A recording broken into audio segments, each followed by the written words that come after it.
All right. Good afternoon to everybody who is just listening to us. This is a press conference by the freedom fighters of Kusaug in conjunction with the chiefs, queen mothers, and elders of Kusaug traditional area. We want to bring to your notice, Mr. President, and the general public, about the continuous unprofessional conduct of the military in Baku and its suburbs. We Kusaugs are peace-loving people, but we are running out of patience with the way the NDC government has been mute on Baku conflict, while people keep losing their precious lives. In this NDC government, several press conferences has been organized by different people in Kusaug condemning the unprofessional military brutality in Baku. In this press conference, we plead with the government to ensure that this unprofessional conduct of the military be stopped. But all these pleas has fallen a deaf ear to the NDC government, just as the previous government was doing. We realize that in this NDC government, the military brutality in Baku has been intensified even more than the previous government. On the 28th of March 2025, a group of military men went seen beating Kusaug's women in the Kusaug market square. Just because the military guided Mamprisi women into the Kusaug market square to them to buy food stuffs, and the Kusaug women refused to sell to them. And that was what called for the beating of the Kusaug women by the military in their own market squares.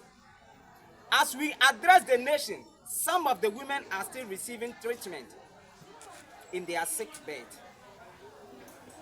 We want to know who ordered the military to conduct this barbaric act in the Kusaug market squares.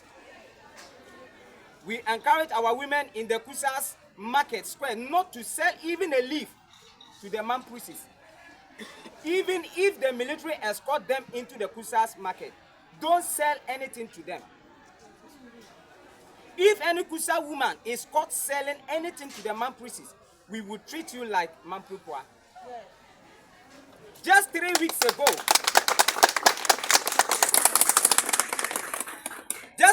ago, the military went into the communities within the Baku enclaves, beating everyone, including the aged, destroying televisions, fridges, window glasses, and other gadgets. Is this what the NDC government is awarding Kusaug with the voting massively for them in the last election? We want to, by this, send a strong warning to the military to desist from this bias and unprofessional act that they are doing to us, Kusaugs. If not, the gods of the land will start again.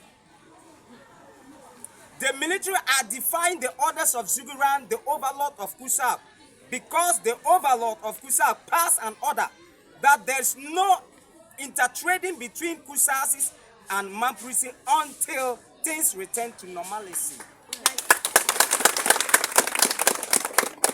But why are the military escorting Mamprisis into Kusaug market to trade? We will invoke the gods of the land again to defend our women and the vulnerable. Your Excellency, the President of the Republic of Ghana, we Kusaugs want to register our displeasure to you for delaying the fulfillment of your promise to bring a lasting solution to the Baku conflict. During your campaign tour last year, you visited the overlord of the Kusaug in his palace and made an emphatic statement to Kusaug, to Ghanaians, and to the whole world. This was what you said, and I quote, "There is no chieftaincy conflict in Baku. There cannot be two kings in one kingdom." Every government recognized that the overlord of Baku is Naba Aburago Asigri Azoka II. And this is why I said there is no chieftaincy conflict in Baku. And so peace in Boku is going to be my #1 priority when I became president, unquote. Mr. President, these were your words.